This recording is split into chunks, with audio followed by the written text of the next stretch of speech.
30년을 그림자처럼 따랐던 남자는 단 한마디에 버려진 날 눈물 대신 자백을 선택했고, 25년을 차가운 병실에 홀로 누워있던 딸은 엄마의 낡은 자장가 한 소절에 25년의 어둠을 뚫고 눈을 떴습니다. 최화영이 검찰에 끌려간 그날, 30년간 그녀의 모든 더러운 일을 대신해 온 이강혁이 홀로 검찰청 문을 두드렸습니다. 내 인생에서 사라져라는 말 한마디에 버려진 남자는 눈물 대신 진실을 꺼내 들었습니다. 오복길 씨 사망의 전말, 쌍칼의 정체, 최화영의 30년 비밀이 조사실 녹음기 앞에서 낱낱이 풀렸습니다. 그리고 같은 시각, 홀로 호텔방에서 소주잔을 쥐고 있던 강남봉도 마침내 결심했습니다.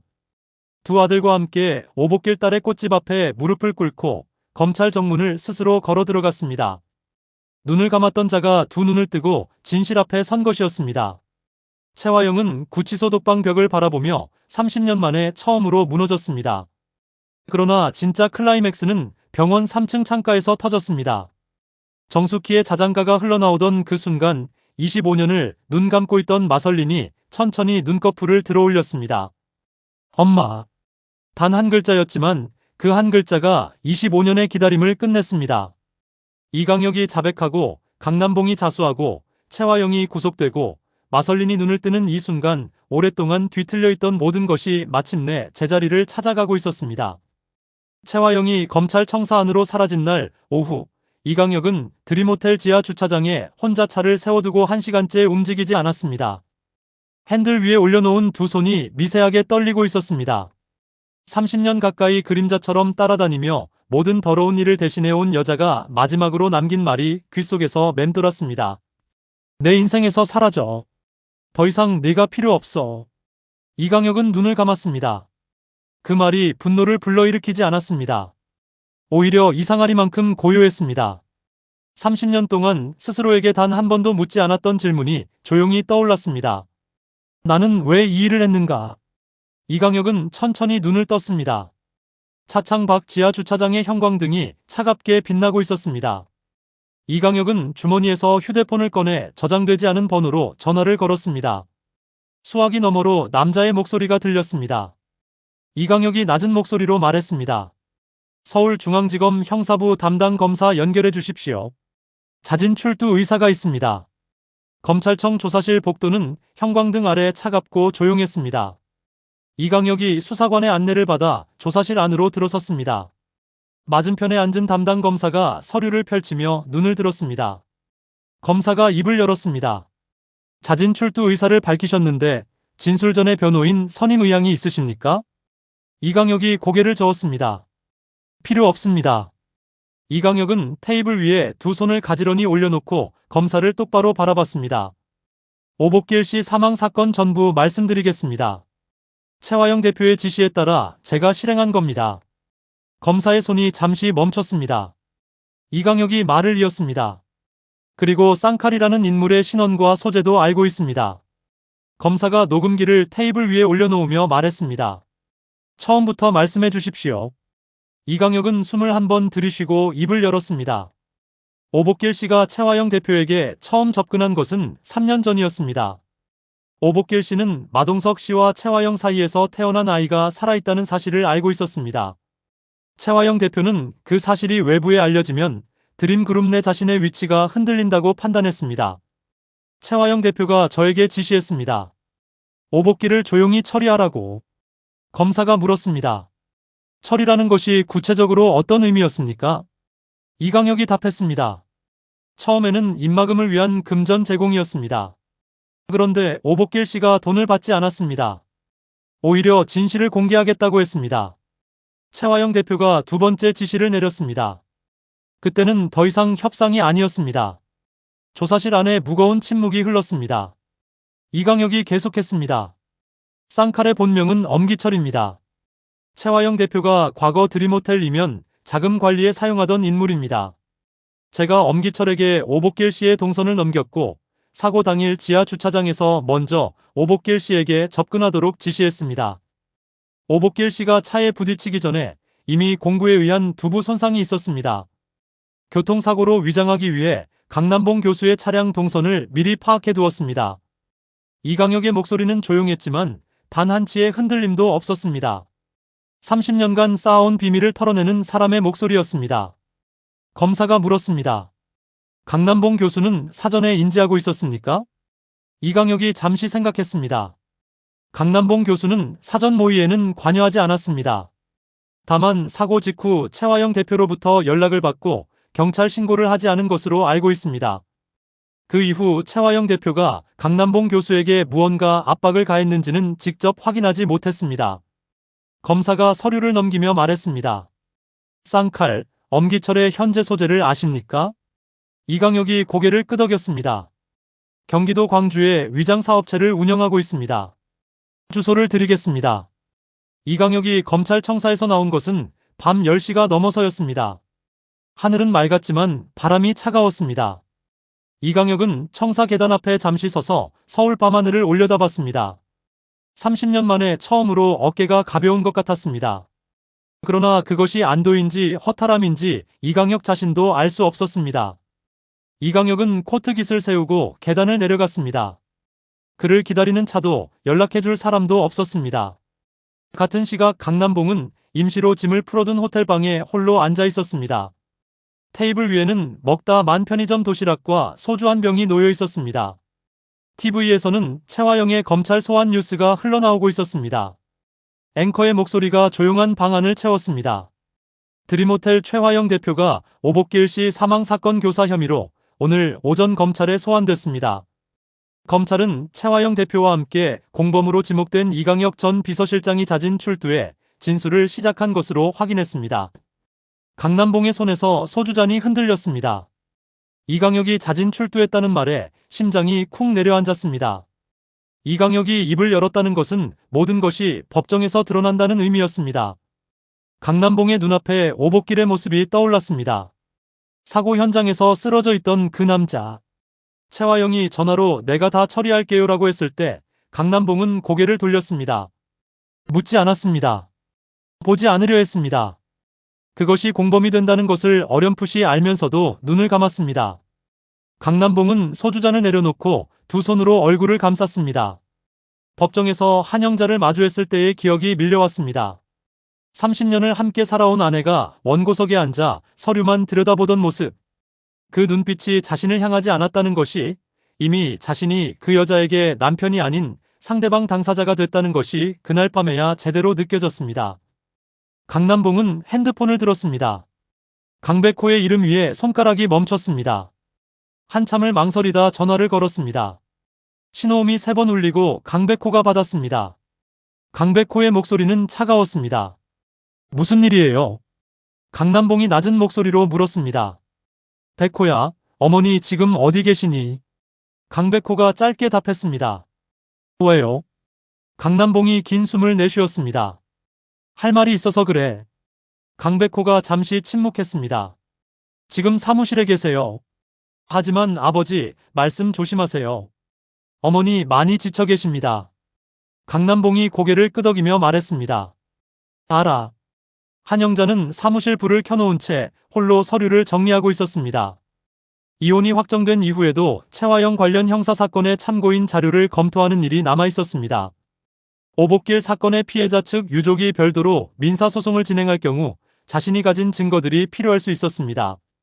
한영자는 돋보기를 고쳤으며 서류를 넘기다 노크 소리에 고개를 들었습니다. 문이 열리고 강남봉이 서 있었습니다. 코트도 제대로 걸치지 않은 채였습니다. 며칠 사이 눈에 띄게 수척해진 얼굴이었습니다. 한영자가 표정 하나 바꾸지 않고 말했습니다. 사전 연락도 없이 오면 어떡해요? 강남봉이 고개를 숙이며 말했습니다. 미안해. 하지만 오늘 꼭 와야 할 것 같았어. 한영자가 돋보기를 벗고 의자를 돌렸습니다. 앉아요. 강남봉이 소파에 앉았습니다. 두 사람 사이에 낮은 테이블이 있었지만 그 거리가 아득하게 느껴졌습니다. 강남봉이 입을 열었습니다. 이강혁이 자진 출두했다는 거 알아? 한영자가 고개를 끄덕였습니다. 알아. 강남봉이 두 손을 무릎 위에 올려놓고 시선을 바닥으로 떨궜습니다. 그러면 나도 곧 소환될 거야. 한영자가 담담하게 답했습니다. 알고 있어요. 강남봉이 고개를 들며 한영자를 바라봤습니다. 당신, 내가 자수하기를 바라고 있어? 한영자의 눈빛이 잠시 흔들렸습니다. 그러나 곧 고개를 돌리며 창밖을 바라봤습니다. 나는 당신한테 아무것도 바라지 않아요. 이미 다 끝난 일이고. 강남봉이 목소리를 낮추며 말했습니다. 나 자수하려고 해. 한영자의 눈이 천천히 강남봉에게로 돌아왔습니다. 강남봉이 말을 이었습니다. 이강혁이 다 털어놨을 거야. 어차피 소환 피할 수 없어. 그러면 소환당하는 것보다 먼저 나가는 게 낫겠지. 하지만 그것보다 당신한테 먼저 말하고 싶었어. 법정에서 내가 눈을 감은 것 때문에 당신이 그 서류를 혼자 다 준비했잖아. 그게 제일 미안해. 한영자는 아무 말도 하지 않았습니다. 30년 결혼 생활을 이어오면서도 한 번도 저런 눈빛을 본 적이 없었습니다. 아이러니하게도 이혼 서류에 도장을 찍고 난 뒤에야 이 남자가 진심을 꺼내고 있었습니다. 한영자의 입술이 잠시 굳었다가 열렸습니다. 자수하면 감경받을 수 있어요. 채화영과의 공모 여부가 불분명하고 당신이 사전에 관여하지 않았다는 이강혁 진술도 있으니까. 변호인 선임은 해요. 혼자 들어가면 안 돼. 강남봉이 눈을 깜빡였습니다. 당신이 나한테 변호인 얘기를 해줄 줄 몰랐어. 한영자가 서류를 다시 집어들며 말했습니다. 법률적인 조언이에요. 오해하지 마요. 강남봉이 소파에서 일어나며 말했습니다. 고마워. 한영자가 대꾸하지 않았습니다. 강남봉이 문 앞에서 멈추며 돌아봤습니다. 백호랑 준호한테는 내가 직접 말할게. 한영자가 서류에서 눈을 떼지 않은 채 답했습니다. 그러는 게 나아요. 문이 닫히고 한영자는 홀로 남았습니다. 손끝이 미세하게 떨렸지만 서류를 놓지 않았습니다. 눈물이 날 것 같았지만 나오지 않았습니다. 이미 모든 눈물을 이 싸움이 시작되기 전날 밤에 다 써버렸기 때문이었습니다. 다음날 아침 강남봉은 두 아들을 사무실 앞 카페에서 만났습니다. 강백호와 강준호가 나란히 앉아 있었습니다. 아직 병원 치료가 끝나지 않은 강준호의 손목에는 붕대가 감겨 있었습니다. 강남봉이 자리에 앉으며 두 아들을 번갈아 봤습니다. 할 말이 있어서 불렀다. 강백호가 먼저 입을 열었습니다. 자수 얘기예요? 강남봉이 놀란 눈으로 아들을 봤습니다. 강백호가 담담하게 말했습니다. 어머니한테 들었어요. 강남봉이 커피잔을 두 손으로 감싸며 말했습니다. 오늘 오전에 들어가려고 해. 이강혁이 진술을 시작했으니 소환장이 오기 전에 직접 나가는 게 맞아. 강백호가 테이블 위를 바라보며 입을 다물었습니다. 강준호가 조용히 물었습니다. 두렵지 않으세요? 강남봉이 쓴웃음을 지었습니다. 두렵지. 하지만 더 무서운 건 이 상태로 계속 있는 거야. 강준호가 고개를 끄덕였습니다. 강백호가 고개를 들며 아버지를 바라봤습니다. 오복길 아버지 유족한테는요? 강남봉의 얼굴이 굳어졌습니다. 강백호가 말을 이었습니다. 자수 전에 유족한테 먼저 찾아가서 사과해야 하지 않겠어요? 법적인 절차가 끝나고 나서가 아니라. 강남봉은 한참 동안 말이 없었습니다. 카페 안에 잔잔한 음악이 흐르고 있었습니다. 강남봉이 천천히 고개를 끄덕였습니다. 내 말이 맞아. 강준호가 조용히 말했습니다. 저도 같이 가겠습니다. 강남봉이 준호를 바라봤습니다. 강준호가 말을 이었습니다. 이 일의 시작에 제 생모가 있었습니다. 제가 가는 게 맞습니다. 강남봉의 눈이 붉어졌습니다. 하지만 강남봉은 아들 앞에서 눈물을 보이지 않으려고 시선을 창밖으로 돌렸습니다. 세 사람은 오전 중에 오복길의 딸이 운영하는 작은 꽃집을 찾아갔습니다. 오복길의 딸은 처음에 세 사람을 보고 문을 닫으려 했습니다. 강백호가 한 발을 문 앞에 내밀며 말했습니다. 저는 강백호입니다. 오복길 아버님의 사건을 밝히는데 함께했던 사람입니다. 옆에 계신 분은 저의 아버지고 사과 말씀을 드리러 왔습니다. 오복길의 딸이 한참 강남봉을 바라봤습니다. 꽃집 안에서 강남봉이 무릎을 꿇었습니다. 오복길의 딸이 멈칫했습니다. 강남봉이 바닥에 이마를 대며 말했습니다. 죄송합니다. 아버님이 쓰러지신 것을 알면서도 제가 눈을 감았습니다. 범인을 지목하지 않은 것이 결국 이 사건을 이렇게까지 만들었습니다. 용서받을 자격이 없다는 걸 알지만 용서를 구하는 것 말고는 지금 제가 할 수 있는 것이 없습니다. 오복길의 딸이 입술을 굳게 다물었습니다. 눈이 빨개졌지만 눈물을 흘리지 않았습니다. 오래된 분노와 슬픔이 뒤섞인 표정이었습니다. 한참 침묵이 흐른 뒤 오복길의 딸이 입을 열었습니다. 일어나세요. 용서는 바로 못해요. 하지만 오늘 오신 것 기억할게요.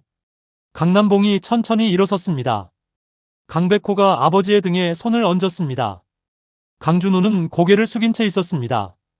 오후 2시 강남봉은 서울중앙지검 정문 앞에 섰습니다. 강백호와 강준호가 양옆에 서 있었습니다. 취재진은 없었습니다. 강남봉이 사전에 조용히 연락을 넣었기 때문이었습니다. 강남봉이 두 아들을 바라보며 입을 열었습니다. 들어간다. 강백호가 고개를 끄덕였습니다. 기다리고 있을게요. 강준호가 짧게 말했습니다. 다녀오세요, 아버지. 강남봉이 처음으로 강준호를 아들이라고 부르듯 어깨를 짚었습니다. 고맙다.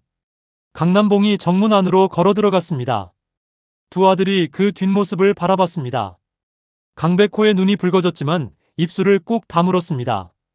강준호가 조용히 옆에 섰습니다. 두 사람은 아무 말 없이 아버지가 사라진 문을 오래 바라봤습니다. 봄바람이 두 사람의 코트 자락을 스치고 지나갔습니다.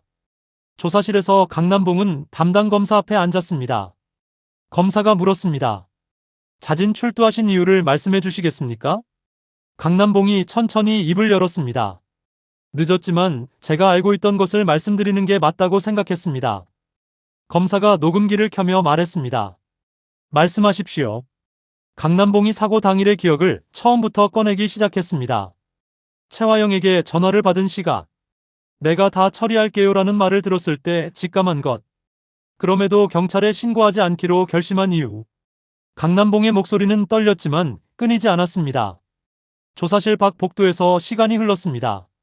저녁 무렵 한영자의 사무실에 강백호의 문자가 도착했습니다. 아버지 들어가셨어요. 잘하셨어요. 한영자는 문자를 보고 잠시 휴대폰을 테이블 위에 내려놓았습니다. 창밖으로 서울의 저녁 하늘이 붉게 물들고 있었습니다. 한영자는 의자에 등을 기대고 눈을 감았습니다. 감정은 재판이 끝난 뒤에 느껴도 늦지 않는다고 스스로에게 말해왔지만 오늘만큼은 잠시 그 원칙을 내려놓기로 했습니다. 강남봉이 들어간 것이 안도인지 슬픔인지 한영자는 구분하려 하지 않았습니다. 30년이라는 세월이 법정에서도 조사실에서도 정리되지 않는 무게로 가슴 안에 남아 있었습니다. 한영자는 눈을 떴습니다. 창밖의 하늘이 붉은색에서 남색으로 바뀌고 있었습니다. 한영자가 돋보기를 집어들고 다시 서류를 펼쳤습니다. 아직 해야 할 일이 남아 있었습니다. 감정은 오늘 밤이 지나고 내일 새벽에 다시 정리할 것이었습니다. 한영자의 볼펜이 서류 위를 움직이기 시작했습니다. 손끝은 더 이상 떨리지 않았습니다. 강남봉이 검찰 청사 안으로 사라진 뒤 강백호와 강준호는 정문 앞 벤치에 나란히 앉았습니다.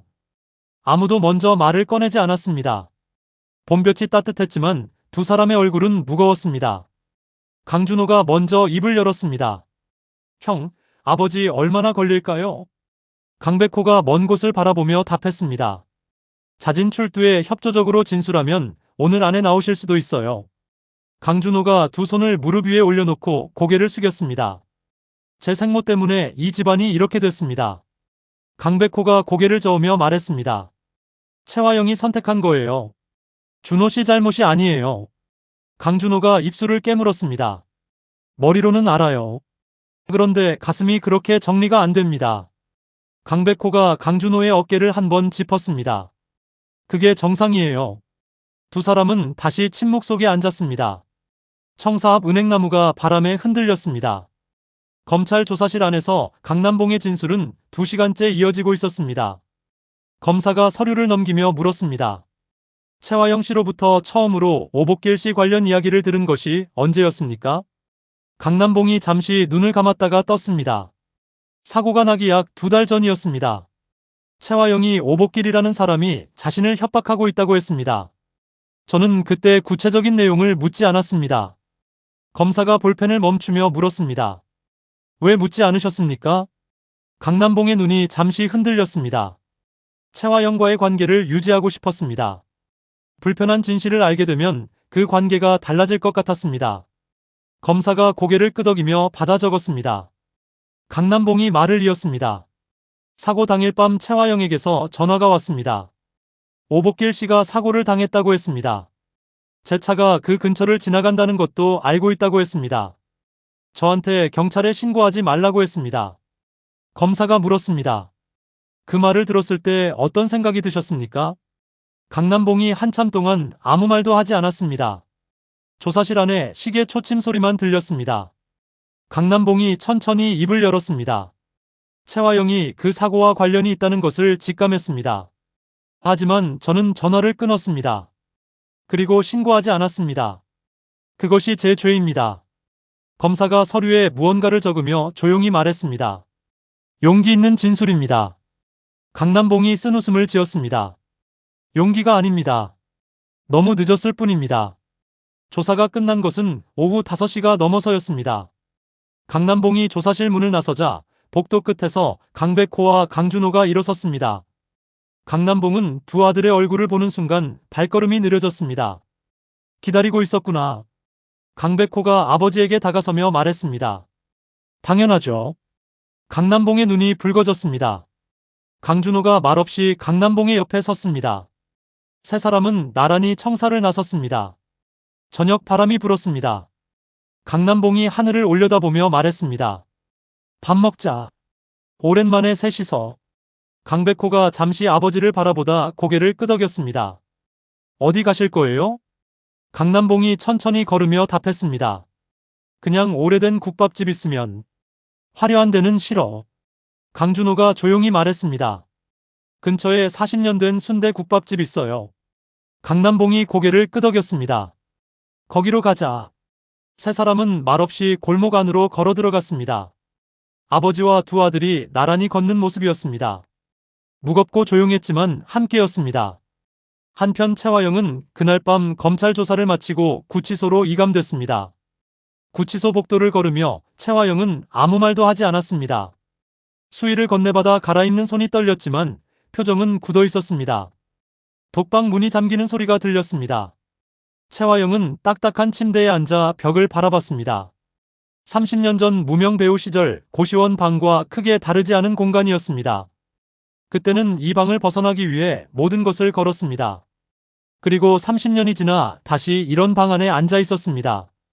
채화영의 눈빛이 천천히 흔들렸습니다. 처음으로, 진짜 처음으로 무언가가 무너지는 것이 느껴졌습니다. 분노도 아니었고 억울함도 아니었습니다. 그것은 오래된 피로였습니다. 30년 동안 단 하루도 긴장을 내려놓지 못했던 사람의 피로가 한꺼번에 쏟아지는 것 같았습니다. 채화영은 벽에 등을 기대고 눈을 감았습니다. 마설린의 얼굴이 떠올랐습니다. 어릴 때 마설린이 열이 올라 앓던 밤, 채화영이 이마에 수건을 얹어주던 기억이었습니다. 그 아이를 사랑하지 않은 것은 아니었습니다. 다만 그 사랑보다 자신이 지켜야 할 것들이 항상 더 많았습니다. 채화영의 입술이 떨렸습니다. 그러나 눈물은 나오지 않았습니다. 30년 동안 눈물을 무기로만 사용해온 사람에게 진짜 눈물은 낯선 것이었습니다. 다음 날 아침 한영자의 사무실에 낯선 손님이 찾아왔습니다. 오복길의 딸이었습니다. 어제 강남봉 부자가 꽃집을 찾아온 이후 한영자에게 직접 전하고 싶은 말이 생겼다고 했습니다. 한영자가 소파를 권하며 마주 앉았습니다. 오복길의 딸이 작은 봉투를 테이블 위에 내려놓았습니다. 한영자가 눈으로 물었습니다. 오복길의 딸이 말했습니다. 아버지가 돌아가시기 전에 저한테 남긴 메모예요. 채화영이 자신을 찾아와 돈을 줄 테니 입을 다물라고 했던 날 적어둔 거예요. 그때는 그게 뭔지 몰랐는데 이제는 알 것 같아서요. 한영자가 봉투를 열었습니다. 낡은 메모지 위에 오복길의 손글씨가 적혀 있었습니다. 채화영이 마동석과의 사이에서 낳은 아이가 있다. 그 아이를 강남봉 부부가 키우고 있다. 채화영은 그 사실을 숨기기 위해 나를 협박했다. 한영자의 손이 멈췄습니다. 이것이 법정에 제출됐다면 채화영의 동기를 더 명확하게 입증할 수 있었을 것입니다. 하지만 지금도 늦지 않았습니다. 강준호의 출생 관련 민사소송이 남아있었습니다. 한영자가 고개를 들며 말했습니다. 이 메모, 제가 가져도 될까요? 오복길의 딸이 고개를 끄덕였습니다. 그러려고 가져온 거예요. 아버지가 헛되이 돌아가신 게 아니라는 걸 누군가는 알아야 하니까요. 한영자가 메모지를 조심스럽게 봉투에 다시 넣으며 말했습니다. 반드시 쓰이게 할게요. 오복길의 딸이 자리에서 일어나다 멈추며 말했습니다. 변호사님, 어제 강남봉 씨가 무릎을 꿇었어요. 한 영자가 조용히 오복길의 딸을 바라봤습니다. 바닥에 이마를 대고 울었어요. 30년 만에 처음 보는 울음이었을 거예요. 한 영자는 아무 말도 하지 않았습니다. 오복길의 딸이 말을 이었습니다. 용서는 아직 못해요. 하지만 그 모습이 계속 생각나요. 한 영자가 천천히 고개를 끄덕였습니다. 그걸로 충분해요. 지금은 그걸로. 그날 오후 강백호는 오장미가 있는 병원으로 향했습니다. 마설린의 병실 앞 복도에 오장미가 서 있었습니다. 손에는 따뜻한 커피 2잔이 들려 있었습니다. 강백호가 다가서자 오장미가 한 잔을 건넸습니다. 오장미가 말했습니다. 설인이 오늘 아침에 눈꺼풀이 움직였어요. 강백호가 눈을 크게 뜨며 물었습니다. 의사가 뭐라고 했어요? 오장미가 커피를 2손으로 감싸며 답했습니다. 의식회복 전 단계 반응일 수 있다고 했어요. 빠르면 며칠 안에 눈을 뜰 수도 있다고. 강백호가 오장미의 옆에 서서 병실 창문 너머를 바라봤습니다. 유리창 안쪽에서 정숙희가 마설린의 손을 잡고 앉아 있었습니다. 강백호가 조용히 말했습니다. 오복길 아버지도 이 순간을 보고 싶으셨겠다. 오장미의 눈가가 붉어졌습니다. 그러게요. 두 사람은 잠시 말없이 창문 너머를 바라봤습니다. 오장미가 먼저 입을 열었습니다. 백호 씨, 저 한 가지 물어봐도 돼요? 강백호가 고개를 돌리며 답했습니다. 뭐든요. 오장미가 강백호를 바라보며 말했습니다. 이 모든 게 끝나고 나서 우리 어떻게 되는 거예요? 강백호가 잠시 오장미를 들여다보다가 입을 열었습니다. 처음부터 다시 시작하는 거죠. 오장미가 눈을 깜빡였습니다. 처음부터요? 강백호가 옅게 웃었습니다. 반찬가게 앞에서 처음 만났을 때처럼요. 그때 장미씨가 도시락 뚜껑 열다가 반찬을 바닥에 쏟았잖아요. 오장미가 피식 웃었습니다. 그거 기억해요? 강백호가 답했습니다. 전부 기억해요. 오장미가 강백호의 팔에 살짝 기대며 말했습니다. 그럼 다시 시작해요. 천천히. 강백호가 오장미의 손을 잡으며 고개를 끄덕였습니다. 천천히요. 며칠 뒤 이른 아침 마설린의 병실에서 정숙희가 자장가를 흥얼거리고 있었습니다. 오태평이 복도 의자에서 졸다가 눈을 떴습니다. 그 순간 병실 안에서 정숙희의 목소리가 높아졌습니다. 오태평이 벌떡 일어나 병실 문을 열었습니다. 마설린이 눈을 뜨고 있었습니다. 천장을 바라보는 눈동자가 처음에는 초점이 없었습니다. 하지만 정숙희가 마설린의 손을 꽉 쥐며 말했습니다. 토끼야, 엄마야. 엄마 여기 있어. 마설린의 눈동자가 천천히 움직였습니다. 그리고 정숙희의 얼굴을 향했습니다. 마설린의 입술이 미세하게 달싹였습니다. 소리는 나오지 않았습니다. 하지만 입술이 만든 모양은 분명했습니다. 엄마. 정숙희가 마설린의 얼굴을 2손으로 감싸며 엉엉 울기 시작했습니다. 오태평이 간호사 호출 버튼을 누르며 눈물을 훔쳤습니다. 병실 창으로 아침 햇살이 비스듬히 들어왔습니다. 25년이라는 시간이 한 글자 위에서 무너졌습니다. 엄마. 오장미가 병원으로 달려온 것은 오태평의 전화를 받고 20분 만이었습니다. 병실 문을 열고 들어서자 마설린이 침대에 기대어 앉아 있었습니다. 눈이 떠져 있었습니다. 오장미가 문 앞에서 멈췄습니다. 마설린이 천천히 고개를 돌려 오장미를 바라봤습니다. 눈빛이 아직 흐릿했지만 오장미를 알아보는 것이 느껴졌습니다. 마설린의 입술이 움직였습니다. 언니. 오장미가 달려가 마설린의 손을 잡았습니다. 눈물이 멈추지 않았습니다. 오장미가 떨리는 목소리로 말했습니다. 설인아, 나야. 나왔어. 마설린이 오장미의 손을 약하게 쥐었습니다. 손아귀 힘이 거의 없었지만 그것으로 충분했습니다. 오장미가 마설린의 손등에 이마를 대고 흐느꼈습니다. 미안해. 늦어서 미안해. 이제 다 끝났어. 이제 괜찮아. 정숙희가 두 딸을 바라보며 손으로 입을 막았습니다. 오태평이 정숙희의 어깨를 잡아줬습니다.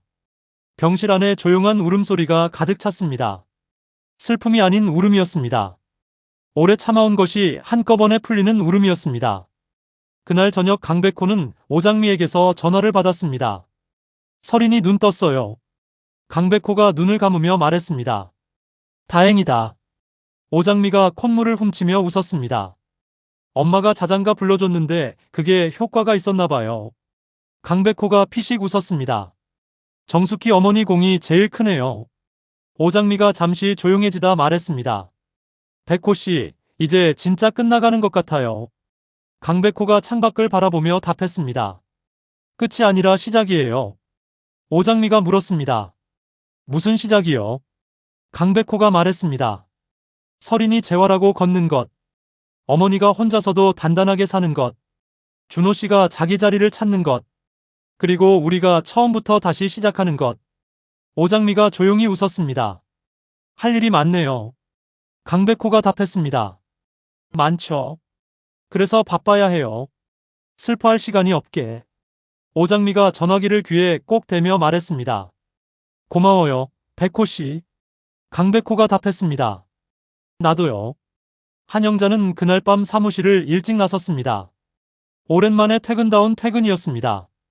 엘리베이터를 내려오며 로비를 지나는데 경비원이 고개를 숙였습니다. 한영자가 오늘따라 일찍 나가시네요. 한영자가 옅게 웃으며 말했습니다. 오늘은 좀 쉬어도 될 것 같아서요. 밖으로 나서자 저녁 공기가 차가웠습니다. 한영자는 외투 단추를 채우며 걸었습니다. 골목 끝 오래된 빵집 앞에서 멈췄습니다. 강백호가 어릴 때 이 빵집 크림빵을 가장 좋아했습니다. 한영자는 안으로 들어가 크림빵 2개를 샀습니다. 하나는 강백호에게 줄 것이었고 하나는 자신이 먹을 것이었습니다. 빵집을 나서며 봉투를 들고 걷는데 눈물이 났습니다. 갑작스러운 눈물이었습니다. 한영자는 걸음을 멈추고 하늘을 올려다봤습니다. 별이 몇 개 보였습니다. 서울 하늘에 이렇게 별이 보이는 날도 있구나 싶었습니다. 한영자가 소매로 눈물을 닦으며 혼잣말처럼 중얼거렸습니다. 이제 됐어. 수고했어, 한영자. 한영자는 다시 걷기 시작했습니다. 크림빵 봉투를 손에 들고 서울 밤길을 걸어가는 한영자의 뒷모습은 작았습니다. 하지만 발걸음은 어느 때보다 단단했습니다. 그 걸음이 골목 끝으로 사라질 때까지 봄바람이 뒤에서 조용히 따라갔습니다.